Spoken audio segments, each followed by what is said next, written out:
داتا صاحب کے مزار پہ حاضری دینے والوں دوستو، چند قدم پیچھے ہٹو گے نا تو سید ابو الحسنات شاہ صاحب کا مزار ہے۔ میں شکوہ نہیں کر رہا، لیکن درد سے بات کر رہا ہوں۔ ایک ہی بیٹے تھے ان کے، سید خلیل شاہ صاحب، ختم نبوت کے مسئلے میں سزائے موت ہوئی تو کسی نے کہا شاہ جی ایک ہی بیٹا اور وہ بھی سزائے موت کا حکم ہو گیا۔ فرمایا میرے نصیب نہیں چمک گئے، حضور کے دین کے کام آ گیا ہے۔ اگرچہ وہ سزا بعد میں معطل ہوئی، آپ کو پتہ نہیں ان لوگوں کا، ان قیمتی لوگوں کا کہاں کہاں سے وہ چلے۔ وہ فقیہ اعظم مولانا ابو یوسف محمد شریف صاحب کوٹلوی، پہلے لکھنا ختم نبوت کے مسئلے پر، پھر لاہور آنا، 2 گاڑیاں بدل کر پھر اسے چھپوانا۔ علامہ سید محمود رضوی شارح بخاری کہتے ہیں میں خود سائیکل پر بیٹھ کر، سائیکل پر، سانس کے مریض تھے، فرماتے میں سائیکل پر بیٹھ کر وہ پمفلٹ بانٹا کرتا تھا حضور کی ختم نبوت کے تحفظ کے لیے۔ ایک ایک دروازہ کھٹکھٹانا پڑتا تھا، چلے۔ آج اگر ان کے مزارات پر لوگ اتنے جا کر پھول نہیں ڈالتے، اگرچہ بڑے ڈالتے ہیں، آپ نے تیاری نہیں کی، صبح سوالوں کے جواب دینے تھے، تو فرمایا میرے سامنے محبوب پاک کا اسوہ تھا اور بدر والا دن میری آنکھوں کے سامنے تھا۔ میں ساری رات پڑھتا نہیں رہا، میں ساری رات مصلی پہ بیٹھا رہا اور اللہ سے مدد مانگتا رہا ہوں کہ مالک فتنہ بڑا ہے، یورپ سارا پیچھے ہے، کفر اس کی پشت پر کھڑا، اگر تو ہماری تائید نہیں فرمائے گا، مدد نہیں کرے گا تو کیسے ہم آگے بڑھیں گے؟ میرے عزیزو، بڑی جد و جہد ہوئی، اور علماء اور مشائخ کے تو میں آپ کو نام لے لے کے بتا رہا ہوں نا، تو وزیر خان مسجد کی گلیوں میں جو خون بہا تھا اور جن جوان بیٹوں نے اپنے سینے پیش کیے تھے، اور کئی کئی گھنٹے جن کی مقدس لاشیں شہداء کی پڑی رہی تھیں، خون پھر خون ہے، یہ ٹپکے گا تو جم جائے گا، یہ دست قاتل پہ جمے یا کف صحرا پہ جمے۔ اس مسئلے کو ہلکا سا مسئلہ نہ سمجھو، یہ بڑا مشقت والا مسئلہ ہے۔ جیسے سید صاحب کہہ رہے تھے نا، حضرت امیر ملت سے لے کر حضرت امیر المجاہدین تک، ایک ایک شخص نے اس پر جس نے لکھا ہے اس نے بھی جان دے کے لکھا ہے، اور کیا کیا پابندیاں تھیں، کیا کیا مشقتیں تھیں، اب میرے اور آپ کے ذمے کام آیا ہے، ہمارے لیے تو اتنا مشکل ہی نہیں ہے۔ کچھ احساس کے رشتے ہیں، وہ ہماری طبی حاجت ہے اور اس کی ضرورت بھی ہے کہ اگر ابا بھی احساس نہیں کرے گا تو کون کرے گا؟ اچھی طرح سمجھ لیں پوری دنیا کہ مسلمان کا جو سب سے نازک رشتہ ہے وہ رسول رحمت کے ساتھ ہے، احساس کا رشتہ۔ قرآن مجید نے کہا، اس احساس کو بیان کیا، کہا النبی اولا بالمؤمنین من انفسہم،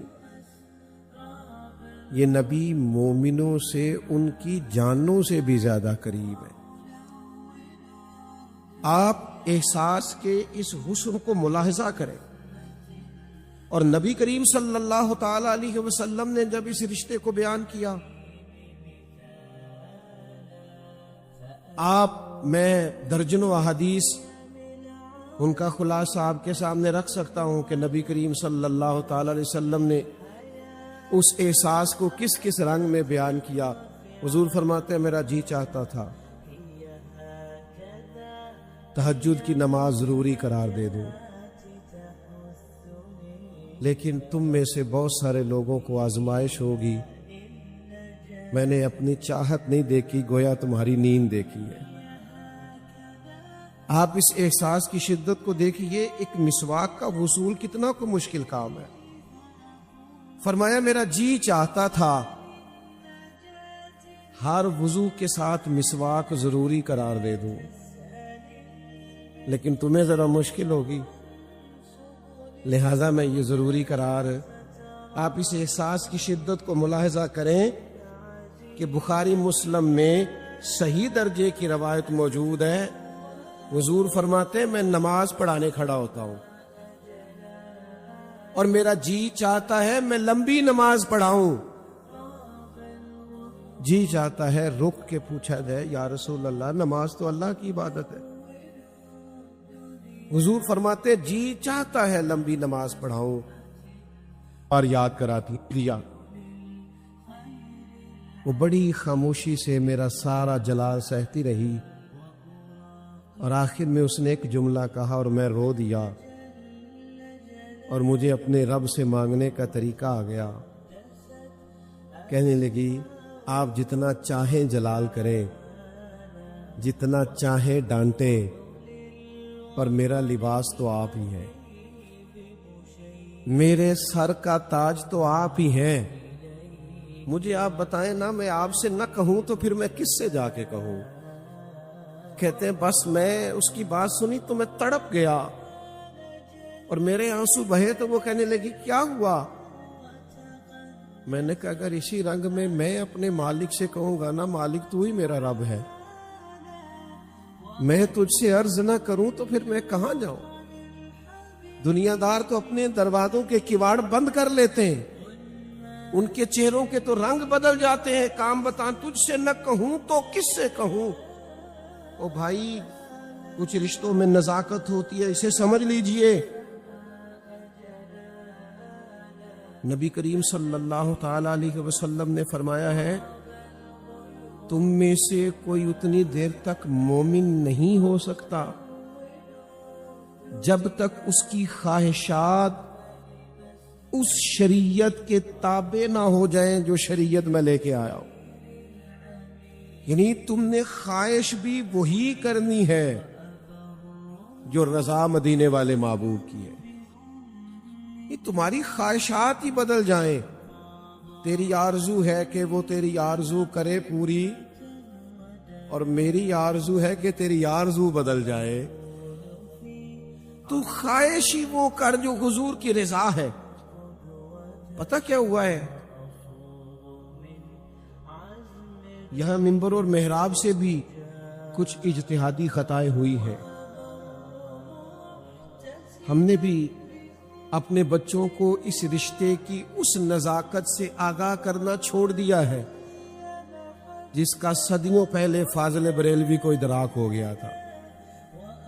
وہ سمجھ گئے تھے، دیکھیے نا، وہ داغ دیلوی نے کہا تھا سمجھ نہیں آتی، یہ کیسی شخصیت ہیں جو سارا دن کیلو کال کی بات کرتے ہیں، فتویٰ لکھتے ہیں، اور سارا دن یہ سغرے کبرے پر بات کرتے ہیں، اور سارا دن یہ نصابی کتب پر بات کرتے ہیں اور ادق مسائل چھیڑتے ہیں، لیکن رات کو جب یہ حضور کی تعریف کرنے بیٹھتے ہیں تو کہتے ہیں ان کی مہک نے دل کے غنچے کھلا دیے، اور جس راہ چل دیے ہیں کوچے بسا دیے۔ پاکستان کے ایک معروف شاعر تھے، ایک نجی محفل میں میری ملاقات ہو گئی تو ہم لوگ بھی کئی دفعہ، میں نے کہا نا میری طرح کے بندے بھی خطائیں کرتے ہیں ڈھیر ساری، ہم بھی سمجھتے ہیں کہ شاید بہت ساری چیزوں کہ ہم ہی صرف ذمہ دار ہیں، تو میں نے ان سے کہا لکھتے بڑا اچھا تھے، ذرا مجھے بھی شغف رہا شاعری سے۔ میں نے کہا آپ نے اعلیٰ حضرت کو بھی پڑھا ہے؟ تو وہ ہنس دیے، کہنے لگے مولانا جس نے بھی شاعری کو پڑھا ہے نا وہ ان کی رائے سے اتفاق کرتا ہو یا خدا نخواستہ نہ کرتا ہو، جس نے شاعری کو پڑھا ہے فاضل بریلوی کو ضرور پڑھا ہے۔ تو چلے تھوڑا سا امتحان میں بھی حرج کوئی نہیں ہوتا، میں نے کہا چلو لے لیتے ہیں۔ میں نے ان سے کہا پھر کچھ سنائیے، تو پہلے تو انہوں نے اعتراض کیا، کہنے لگے ایک مولانا نے ان کے کچھ اشعار کی تشریح کی ہے، وہ عالم بڑے ہوں گے پر شاعر نہیں تھے، تو ان کے شعر کو وہ ہاتھ لگائے جو علم بھی رکھتا ہو اور ذرا شعر و سخن سے بھی تھوڑی واقفیت رکھتا ہو، ویسے نہ قریب جائے۔ تو میں نے کہا چلے کہیے۔ کہنے لگے ہم شاعر لوگ مبالغہ آرائی کے قائل ہوتے ہیں، معاذ اللہ، اور ایسی ایسی مبالغہ آرائی کرتے ہیں جو بعد میں خود بھی خیال آتا ہے نہیں کرنی چاہیے. لیکن فرماتے ہیں اتنی مبالغہ اس حد تک کوئی نہیں گیا اپنے محبوب کے لیے جہاں تک فاضل بریلوی چلے گا. تو میں نے کہا کچھ کہیے، تو کہنے لگے یہ ذرا شعر دیکھیے ان کا کیسا ہے، رنگ کیسا ہے. اپنے محبوب کی تعریف کرتے ہیں، کہتے ہیں جس کی 2 بوند ہے کوثر و سلسبیل، صرف 2 بوند، جس کی 2 بوند ہے کوثر و سلسبیل ہے وہ رحمت کا دریا ہمارا نا، اور جس کے قدموں کا دھوون ہے آب حیات، ہے وہ جانے مسیحا ہمارا نبی، خلق سے اولیاء، اولیاء سے رسول، اور رسولوں سے اعلیٰ امان. میرے عزیز، خاص تعلق نبی کریم علیہ السلام کے ساتھ. میں آپ بہت بڑی تعداد میں یہاں جمع ہیں، محبت سے آئے ہیں. نعرہ انسان کے جذبات کو بیدار کرتا ہے، حسین چیز ہے نعرہ، خوبصورت. سے بات نہ کرنا، آج کل وہ پریشان ہے، حالانکہ یہ پریشانی باہر کی تھی، اسے باہر چھوڑ کر آنی چاہیے. تو کبھی ایسا بھی تو ہونا کہ والی صاحب رو پڑے اور بہت زیادہ روئے، اور بچے آ کر کے پوچھے کہ والدہ بتائیے ابا کو کیا ہے. اس درد سے تو کبھی روتے نہیں دیکھا، اور اس طرح بچوں کی طرح تو کبھی بلکتے نہیں دیکھا. اماں کہ بیٹا تمہارے والی بات نہیں، اماں بتائیں نا کیا ہے. تو پھر اماں بھی رو کے کہ بیٹا بات یہ ہے کہ تمہارے باپ کو نا رسول کریم کا مدینہ یاد آتا ہے. یہ اس وقت جو آنسو ہے یہ خالص حضور کے شہر پاک کے فراق کے لیے. لیکن اگر والد گھر میں یہ بتائے کہ میں ابھی آیا ہوں اور 4 ٹکٹیں اگلی بھی میں بک کرا آیا ہوں، وہ اللہ کا شکر ہے جی، جب چاہوں جاؤں، آپ مجھ سے ناراض نہ ہوئیے گا. پہلے لوگوں کے پاس پیسے تھوڑے ہوتے تھے، کمیٹیاں ڈالنی پڑتی تھیں، جمع کرنا پڑتا تھا. کئی جگہوں سے لوگ دعائیں لیتے تھے، کئی راتیں تڑپتے تھے. حضور غوث اعظم کی خدمت میں شخص آیا، سرکار بغداد کی، حضور حج پہ جا رہا ہوں، میرا نفلی حج یا 4تھا 5واں ہے، دعا دیجئے. حضرت غوث اعظم رضی اللہ تعالیٰ عنہ وہ نیرا شجرہ دے کے چھوڑ دینے والے مشائخ نہیں تھے، وہ گہرائی تک تربیت کرنے والے لوگ. سرکار بغداد فرمانے لگے حج پہ جا رہا ہے؟ حضور ہاں. فرمایا ٹھہر جا، اگلے سال جانا، نفل حج ہے نا تیرا، رک. کہ حضور کیوں؟ فرمایا یہ آئندہ سال بتائیں گے. اگلے سال جب حاجیوں نے تیاری کی تو رو پڑا، کہنے لگا حضور سال بیت گیا ہے، حاجی جا رہے ہیں، میرے لیے کیا حکم ہے؟ اور جب اس کے جملے ٹوٹ رہے تھے، ہونٹ کانپ رہے تھے، اور جب اس کے لفظوں جملوں میں درد پورا تھا، تو سرکار نے فرمایا اٹھنا میرے سینے سے لگ، اور پھر ماتھا چوم کے فرمایا اب جا حاضری دینے، اب دیکھنا کتنا کرم ہوتا ہے. میں اور آپ جدید دور کی ساری آسانیوں کے درمیان جب تک ہماری طبیعت میں وہ کیف پیدا نہیں ہوتا، وہ رنگ پیدا نہیں ہوتا، یہ حضور کی محبت کا فیض ہم نے خود دینا ہے اپنی اولادوں کو، یہ انداز ہم نے خود بانٹنا ہے، یہ درود پاک کی تسبیحاں ہم نے خود سے چلانی ہے اپنے گھروں میں. اب تو ہر جگہ موبائل میں ٹیپ ریکارڈر میں نعتیں موجود ہیں، کیوں نہیں ایسا ہوتا کہ رات کو ہم نعت سنتے سنتے سو جائیں؟ یہ سارے انداز اپنی زندگی میں اپنانے ہیں. حضور نے فرمایا جب تک تمہاری خواہشات اس دین کے تابع نہیں ہو جاتی جو دین میں لے کے آیا ہوں، تمہارا ایمان ہی مکمل نہیں ہوتا. یعنی تم نے اپنے آپ کو سمیٹنا ہے، بدلنا ہے، اس رشتے کو تم نے حساس رشتہ بنانا ہے. حضرت انس بن مالک رضی اللہ تعالیٰ عنہ فرماتے ہیں حضور کے ایک غلام تھے، وہ درزی تھے، انہوں نے نبی پاک کی دعوت کی، سرکار کے ساتھ میں بھی حاضر ہوا۔ یہاں روز نہیں پوچھتے لوگ بچوں سے کہ آپ کو کیا پسند ہے، آج کیا پکائیں۔ حضرت انس بن مالک کیا فرماتے ہیں، کہتے حضور کے ساتھ گیا، اس نے دعوت کی تھی، کدو شریف اور گوشت پکا رکھا تھا۔ محبوب کو گوشت بھی مرغوب ہے، لیکن فرماتے اس دن میں نے دیکھا حضور گوشت ہٹاتے جاتے اور کدو شریف نکال کے تناول کرتے۔ حکمت نہیں پوچھی میں نے، فائدے نہیں پوچھے، یہ کس لیے کھانا چاہیے یہ سوال نہیں کیا، کیونکہ رنگے چمن پسند نہ پھولوں کی بو پسند، ہم کو ہے وہ پسند جسے آئے تو پسند۔ بس محبوب کو کھاتے دیکھا، فرماتے اس دن سے کدو اپنا مرغوب ہے، کدو ہمیں پسند ہے۔ میں نے اور آپ نے یہ کیا ہے کہ ہم نے اپنی عملی زندگی میں محبت رسول کا وہ رنگ پیدا نہیں کیا۔ کبھی کبھی اس طرح کی بھی تو محفل ہو نا، جیسی حضرت عباس کے گھر میں سجی ہوئی تھی، حضور کا ذکر ہو رہا تھا اور دروازے پہ کھڑے ہو کے اللہ کے محبوب بھی باتوں کو سن رہے تھے، اور جب محبوب آئے تو دعائیں بھی عطا فرمائیں۔ جب تک ہم اپنے اس ذوق کو روز برقرار نہیں کرتے، تازہ نہیں کرتے، کافر آپ کے خلاف سازش کیا کرتا ہے؟ کیا سازش کرتا ہے آپ کے خلاف؟ اتنا سرمایہ لگا کے قادیانیوں کو پروموٹ کیا گیا۔ آج تو یہ ذرائع ہے نا آپ کے پاس، لوگ کہتے ہیں جی وہ سوشل میڈیا تھا، فلاں بد عقیدہ اس لیے معروف ہو گیا، تو اس کے زمانے میں تو کوئی میڈیا نہیں تھا، وہ کیسے معروف ہو گیا؟ اور ڈھیر ساری جگہوں پہ وہ پہنچ گیا۔ اس کو پوری طرح سپورٹ کیا عالم کفر نے۔ کس بات پہ سپورٹ کیا اس کو سمجھیے گا اچھی طرح سے۔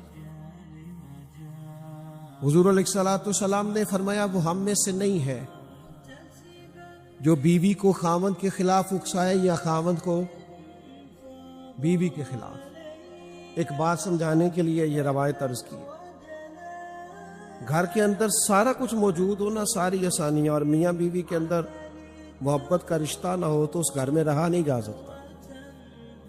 اور اگر کبھی کسی مقام پر بیوی مشکوک ہو جائے اپنے خاوند کے لیے یا خاوند بیوی کے لیے، تو سارا خاندان تباہ ہو جاتا۔ سخت حکم دیا، سخت فرمایا وہ ہم میں سے نہیں جو ان کے درمیان نفرت پیدا کریں، ان کو قریب کریں۔ یہ جو لوگ تشکیک پیدا کرتے ہیں نا، شک پیدا کرتے ہیں، سب سے خطرناک یہ لوگ ہوتے ہیں۔ مجھے بتائیے، قرآن مجید کی آیت ہے قل هو اللہ احد اللہ الصمد، اے محبوب فرمائیے کہ اللہ ایک ہے اور اللہ۔ کبھی کسی بندے نے اس بات میں تنازع کھڑا کیا ہے کہ میں اللہ کو ایک مانتا ہوں پر اللہ کو صمد نہیں مانتا؟ ابھی آپ نے کوئی بحث سنی؟ معاذ اللہ، بولیے۔ قرآن مجید ہی کی آیت ہے، ایک جگہ فرمایا اللہ احد ہے، آگے فرمایا اللہ الصمد، اللہ بے نیاز ہے۔ کبھی کسی شخص نے ایسا کہا ہے کہ میں احد تو مانتا ہوں، صمد؟ لیکن یہ عجیب بات ہے نا، قرآن مجید کہتا ہے وَلَٰكِن رسول اللہ وخاتم النبیین، حضور اللہ کے رسول ہے اور آخری۔ عجیب فلسفہ ہے نا کہ میں رسول اللہ تو مانتا ہوں، خاتم النبیین نہیں مانتا۔ آپ جس طرح قرآن مجید نے اللہ کو احد کہا اور اللہ کو احد ماننا ضروری ہے، اسی طرح اللہ الصمد ماننا بھی ضروری ہے۔ اگر کوئی کہے میں پچھلی آیت مانتا ہوں اور اگلی نہیں مانتا تو مومن رہے گا؟ تو یہ عجیب فلسفہ ہے نا، کہتا میں رسول اللہ مانتا ہوں مجھے مومن مانو، معاذ اللہ، اور خاتم النبیین کو میں مانتا۔ کرتے کیا ہیں؟ شک پیدا کرتے ہیں، اور نبی کریم کے بارے میں شک پیدا کرتے ہیں۔ کبھی علم غیب کے مسئلے پہ بحث ہو رہی ہوتی ہے، کبھی اختیارات پر بحث ہو رہی ہوتی ہے۔ آپ یقین کریں کبھی کبھی تو دل کو تکلیف ہوتی ہے کہ یار آپ ہر اس چیز کو موضوع بحث بنا دیتے ہیں جس کا تعلق حضور کی ذات کے ساتھ ہوتا ہے. کبھی ان سازشوں کو آپ سمجھے بھی ہیں؟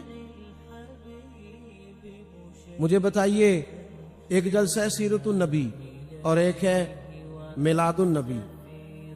تھوڑی دیر کے لیے آپ غیر جانبدار ہو جائیے، سیرت النبی کے کسی جلسے میں آپ چلے جائیے. کیا ہوگا؟ پہلے قرآن مجید کی تلاوت ہوگی، اس کے بعد نعت شریف ہوگی، چلے جیسے بھی کو پڑھے. اس کے بعد خطاب ہوگا. تو اگر کوئی مہمان آئے ہوں گے تو کوئی لنگر نہ بھی کہے تو کھانے کا بندوبست ہو. یہی چیزیں ہوتی ہیں. اور میلاد میں کیا ہوتا ہے؟ پہلے تلاوت ہوتی ہے، اس کے بعد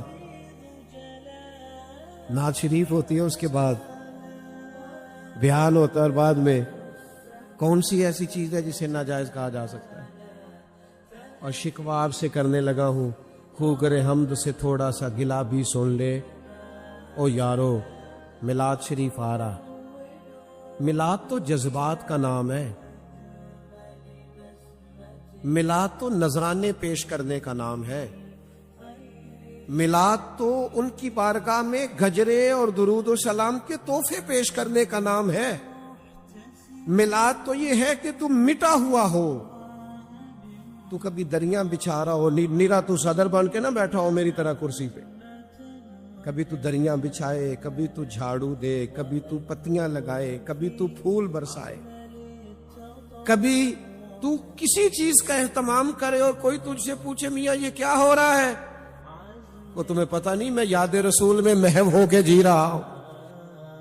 حضور کے ذکر ہے. جب تک آپ حضور کے ساتھ اپنے مجھے ملتان شریف کے علاقے میں ایک صاحب آ گئے میلاد شریف کی دعوت دینے. میں چلا گیا بیان کرنے کے لیے، وہاں حاضر ہوا تو اسٹیج پر میں نے کافی لوگ دیکھے، لیکن اس شخص کو میں نے نہیں دیکھا، حالانکہ ایک فیکٹری کے مالک ہے. میں نے دوستوں سے پوچھا کہ وہ ہمارے میزبان کہاں ہیں؟ کہنے لگے آپ گفتگو کر لیں، ملاقات ہوتی ہے. ہم فارغ ہوئے تو وہ صاحب وہاں موجود تھے جہاں لنگر پک رہا تھا اور لنگر کھلایا جا رہا تھا، اور ان کے کپڑے بھی اسی طرح آلودہ تھے، بھرے ہوئے تھے جس طرح باقی مزدوروں کے تھے. تو میں نے ان سے کہا کہ صاحب کمال ہو گئی، ایسا تو میں نے کبھی نہیں دیکھا. یہاں تو ایک ٹیلی فون ہوتا ہے، آرڈر ہو جاتا ہے، ساری چیزیں آ جاتی ہیں، یہ کیا رنگ ہے؟ کہنے لگے روٹین میں بھی ایسا ہی کرتا ہوں، پر یہ روٹین کا جلسہ تو نہیں، یہ تو مدینے والے کا میلاد شریف ہے. اس کا انداز ذرا نرالا ہے، اس کا رنگ ذرا، انہیں جانا انہیں مانا نہ رکھا، غیر سے کام. للہ الحمد میں دنیا سے مسلمان گیا. آپ کا اعلیٰ حضرت بریلوی رحمت اللہ علیہ کا بھی انداز تھا میلاد منانے کا. مختلف علاقوں کے طلباء پڑھتے تھے وہاں.